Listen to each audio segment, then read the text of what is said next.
রবীন্দ্রনাথ ঠাকুরের গল্পগুচ্ছের প্রথম খণ্ডের অন্তর্গত রাজপথের কথা গল্প।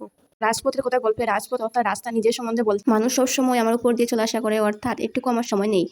সে যে নিজের শুষ্ক শয্যার মধ্যে একটি কচি গাছ উঠাইতে পারে এমন সময় নেই। রাজপথ কথা কইতে পারে, কিন্তু প্রত্যেকদিন সে মানুষের কথাবার্তা অনুভব করতে পারছে। দিন কেবল পদশব্দ পদই শব্দ। লক্ষ বছর ধরে এই রাজপথ কত মানুষ আসি ঘান কান্না শুনতেছে, কিন্তু পুরোপুরি শুনতে পারে। পৃথিবীর কোনো খাইনি রাজপথ সম্পূর্ণ শুনতে পারে, এর আগে তারা গিয়ে চলে যায়। রাজপথ যখন পুরোটা শুনবার জন্য কান পাতিয়ে থাকে, কিন্তু আর শোনা যায় না। কোনো সময় কোনো প্রতীকের কাছ থেকে কোনো বীজ পড়িয়া অঙ্কুরিত হইয়া বড় গাছে ধারণ করতে যায়। কোনো সময় কোনো লোক যাতায়াতের সময় ট্রাম করে।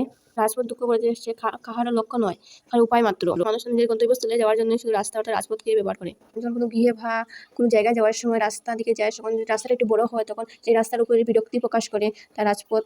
কোনো সময় কোনো বালক বালিকা নিজের ঘরের আনন্দের কথা এসে রাস্তায় বলে রাজপথ শুনতে পারে। তারা প্রতিদিন এই রাজপথের উপর দিয়ে তাকে রাজপথ চিনে তার জন্য অপেক্ষা করে। টিমে প্রত্যেকদিন এই রাজপথে একটি শাখায় এসে দাঁড়াতো একজন লোকের জন্য অপেক্ষা করতো, যে লোকটি দিনের কাজ সমাপন করিয়া বাড়ির জন্য যত সময় রাজপথ বুঝতে পারতো যে সন্ধ্যা হয়েছে। রাজপথে যে ব্যক্তি প্রত্যেকদিন কাজ সমাপন করে বাড়ি যেত, সেই ব্যক্তি আর আসে না। তাহার পরের দিন সেই মেয়েটিও আর আসে না।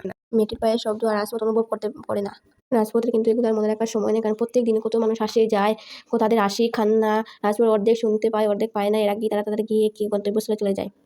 সে কিছুই তাকে না আসেও না, কান্নাও না, কেবল সেই পাথরের মতো সেখানে পড়ে আছে। গল্পটি সেখানে সমাপ্ত। সেটি 1291 অগ্রহায়ণ মাসে লিখিত হয়।